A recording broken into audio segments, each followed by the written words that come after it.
Hello বন্ধুরা, তিথিস চ্যানেলে তোমাদের সবাইকে স্বাগত। আর আজকে তোমাদের জন্য আরেকটা ব্লগ নিয়ে এসেছি। আজ অনেক দিন পরেই ব্লগটা নিয়ে আসলাম, কারণ মাঝখানে এত গরম পড়েছিল কি বলবো। মানে সবাই মানে ঘরে সবার শরীর খারাপ হয়ে গেছিলো, ওই জন্য আর ব্লগটা করিনি কোনো রকম। তো আজকে দেখো আমি সকাল সকাল উঠে কিন্তু আগে বিছানা কাপড় গুছিয়ে নিচ্ছি, আর সকাল দিয়ে আজকে ব্লগটা স্টার্ট করে ফেলছি। তো বিছানা কাপড় গোছানো কমপ্লিট করে আমি এবার নিচে চলে যাব। নিচে গিয়ে এবারে টিফিন মানে আমার শাশুড়িমা করে রেখেছে, তো টিফিনটা আমাদের আর কাউকে করতে হয় না, টিফিনটা খাবো। আর এদিকে আমার বর দেওর সব মানে কাজে চলে যাবে, ওই জন্যে দেওর খাচ্ছে বসে বসে। আর দুটো পুচকিও বসে পড়েছে, আর আমি ওদিকে খাচ্ছি, আমার শাশুড়িমা খাচ্ছে, আর আমার যাও ওদিকে খাচ্ছে। তো সবাই এখন আমরা টিফিন করে ফেলছি সকাল সকাল, পরোটা আর ঘুগনি। তো আমার মেয়ে বলছে যে মা, ঘুগনিগুলো থেকে আমাকে মটরগুলো দাও, মানে দেখাচ্ছে, বলতে তো পারে না ঠিক মতো, দেখাচ্ছে যে মটর শুধু খাবো। তো ঘুগনি থেকে সব মটরগুলো তুলে তুলে খেয়ে নিল, দুষ্টুমি করছে দেখো। আর হ্যাঁ, এরপরে আরও অনেক কাজ আছে, কারণ আজকে তোমাদের সাথে একটা রান্না শেয়ার করব। চলো কী রান্না সেটা দেখতে পাবে পরে। তো এখন আমরা টিফিনটা সেরে ফেলি। তো এদিকে দেখো আমার শাশুড়ি মা সব সবজি নিয়ে বসে পড়েছে। তো ওদিকে দেখো, হ্যাঁ, কচু কাটবে, আলু কাটবে, আর সেই বলে না, ওই যে কুঁদরি ভাজা যাকে বলে, সেটাও হবে। তো এদিকে আমি আবার চলে এসেছি আমার বরের টিফিন গোছাতে। রান্নাঘরের টিফিনটা আমি গুছিয়ে নিচ্ছি, বর কাজে যাবে। তো এখন তো নাক ডেকে ভাস করে ঘুমাচ্ছে, এখনও পর্যন্ত ওঠেনি, এত লেট হয়ে গেল। কারণ ভোরবেলা একবার উঠেছিল জানো তো, আর সে ছাদের মধ্যে গিয়ে কিছু কাজ করলো, একদিন আবার ঘুমিয়ে পড়েছে। তো টিফিনটা আমি রেডি করে রেখে দিই, যখন উঠবে স্নান করে চলে যাবে, কারণ ভোরবেলা একবার খেয়েছে আর খাবে না, তো এমনি স্নান করে চলে যাবে। তো এদিকে আমার শাশুড়ি কাটা হয়ে গেছে, কুঁদরি আর আলু ভাজা হবে দেখো। তোমরা তো অনেকেই জানো যে কুঁদরি কী জিনিস হয়, শশার মতো দেখতে হয়, ছোট্ট ছোট্ট একদম। তো আমি এদিকে ভালো করে ধুয়ে নিচ্ছি, ধুয়ে এবারে আমি কেটে ভেজে নেব। তো বন্ধুরা, তোমরা কারা কারা কুঁদরি ভাজা খেতে মানে পছন্দ করো? আমি ভালো লাগে না, মানে আমি ভালোবাসি না সেরকমভাবে। যাই হোক, তা সবাই খাবে বলে তো রান্না তো করতেই হবে। তো দেখো, কুঁদরি ভাজাতে আমি একটু তেল দিয়ে দিয়েছি, তারপর একটু কালো জিরে আর পেঁয়াজ ফোড়ন দিয়ে তারপরে কুঁদরিগুলো দিয়ে দিয়েছি, মানে আলুটাও দিয়ে দিয়েছি, তার সাথে একটু নুন হলুদ দিয়ে দিয়েছি, দিয়ে ভালো করে নেড়ে ছেড়ে আর ঢাকনা দিয়ে রেখে দেবো। তো এইভাবেই আমি কিন্তু কুঁদরি ভাজা করে ফেলি। ওদিকে বন্ধুরা, কুঁদরি ভাজা হয়ে গেছে, এবার আমি করে নেবো এই যে গাঁটি কচু।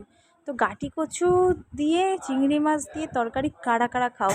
তো মাংসের মতো জাস্ট লাগবে খেতে, অসাধারণ লাগবে। আর এদিকে পেঁয়াজ কেটে নিয়েছি, টমেটো কেটে নিয়েছি, আর মশলার জন্য আমি ওদিকে আদা রসুন দুটোই কেটে নিয়েছি, মশলা হবে সেটা। আর একটু জিরে গুঁড়ো দিয়ে নেবো, বা গোটা জিরে তোমরা দিয়ে করতে পারো, তাও ভীষণ ভালো লাগবে।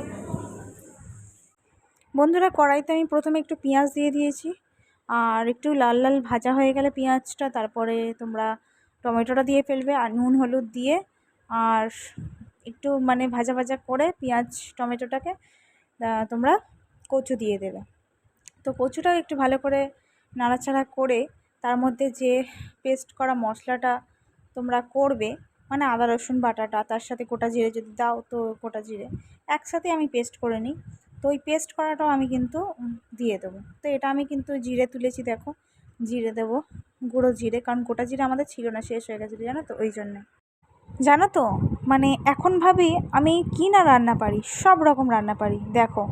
মানে কচু আর চিংড়িটাও মানে অনেকেই পারে না রান্না করতে, সেটাও পারি আমি। আর বাবার কাছে থাকাকালীন কোনো রান্নাই পারতাম না, কিছুই পারতাম না, আর করতামও না। আর অবশ্য কোনো মেয়েরাই বাবার কাছে থাকাকালীন কোনো রান্না বান্না তো করেই না, এটা তো স্বাভাবিক, সবাই জানে। ঠিক আছে, পড়াশোনা, খাওয়া দাওয়া, ঘুম, এইটুকুনো। তো বিয়ের পরে কিন্তু মেয়েরা প্রত্যেক কাজে কিন্তু পারদর্শী হয়ে যায়, আর হতে হয়ও। তো আমিও ঠিক সেইভাবে সব কিছুতে পারদর্শী হয়ে গেছি এখন। আগে কিছুই জানতাম না, পারতাম না, এখন রান্না থেকে শুরু করে বাচ্চা থেকে মানুষ করা থেকে শুরু করে সব কিছু একদম। হ্যাঁ, যেমনি কথায় বলে না, চণ্ডীপাঠ থেকে জুতো সেলাই, সব কিছুই কিন্তু মেয়েরা পারে। আরও একটা কথায় আছে যে রাধে চুলো বাঁধে, তাই ভাবছি যে কথাগুলো পুরোপুরি সত্যি, সব কিছু পারে মেয়েরা। আবার অনেক মেয়েরা আছে যারা বাবার বাড়িতে থেকে এই মানে থাকাকালীনই পারদর্শী হয় সব কাজে। কারণ ধরো তাদের বাড়িতে কোনো অসুস্থ ব্যক্তি আছে, অসুস্থ মা বাবা যে কোনো কেউ থাকতে পারে, তার জন্য তাকেই সব কিছু করতে হয়। তার সাথে সাথে পড়াশোনা সব কিছুই করে, টিউশন যাওয়া সব কিছুই করে। তো ঠিক মানে তারা তো শ্বশুরবাড়িতে গিয়ে তাদের অতটা প্রবলেম হয় না, আর যারা প্রথম দিয়ে করে আসেনি তাদের কিন্তু প্রবলেম হয়, তা পরে আবার ঠিক হয়ে যায়, সব কাজেই পটু হয়। তো এদিকে তোমাদের সাথে গল্প করতে করতে দেখো রান্নায় একটুখানি গুঁড়ো লঙ্কা দিয়ে দিলাম, কাঁচা লঙ্কা দিয়ে দিলাম, কারণ ঝাল ঝাল যদি না খেতে পারো তাহলে খাওয়ার মজাই নেই।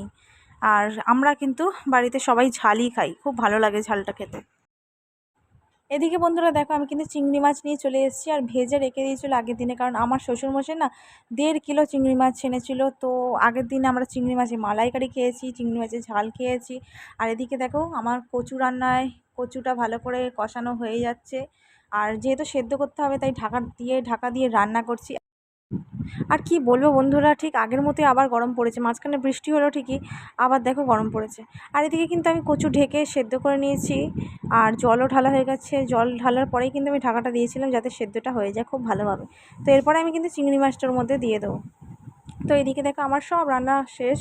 আর এদিকে আমার বাচ্চাদের জন্য একটু আর সত্যি একটা কথা বলি তোমাদের, তো আমার বরের কাজে যাওয়ারই কথা ছিল, কিন্তু কাজে আর যায়নি, তাই জন্যে ও একটু চিকেন এনে দিল বাচ্চাদের জন্য স্যুপ করার জন্য, তাই চিকেন করেছিলাম। এদিকে দেখো চিংড়ি মাছের ঝাল করেছি, আর এদিকে কুঁদরি আলু ভাজা করেছি, আর এদিকে কচুর দম মানে চিংড়ি মাছ দিয়ে কচুর দম করেছি।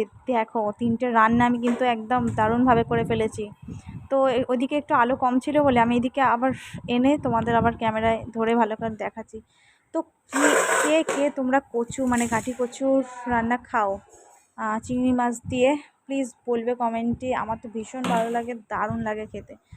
আর এদিকে আমার বাচ্চাদের জন্যে স্যুপ করা হয়ে গেছে, আর এদিকে আমার স্নানও হয়ে গেছে দেখো।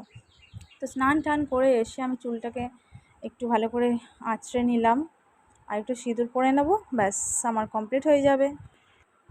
নিচে কিন্তু আমার যা কিন্তু 2টো বাচ্চাকে কিন্তু স্নান করাচ্ছে, তো এদিকে আমাকে আর করতে হয় না। বেলায় ও বাচ্চাগুলোকে দেখে, আর রাতে আমি বাচ্চাগুলোকে দেখি, আর ও রান্না করে রাতে, মানে আমার যা।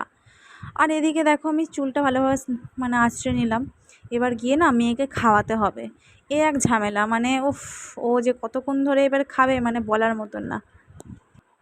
এই গরমে বন্ধুরা চুল না খুলে থাকাই যায় না, তো চুলটা খুলে রেখেছি বলে আমার ভীষণ গরম হচ্ছিলো, কিন্তু কি করব, ভিজিয়েও দিয়েছি, হালকা হালকা ভিজে আছে চুলটা, খুলতে মানে খুলে রাখতে তো হবেই কিছুক্ষণের জন্যে।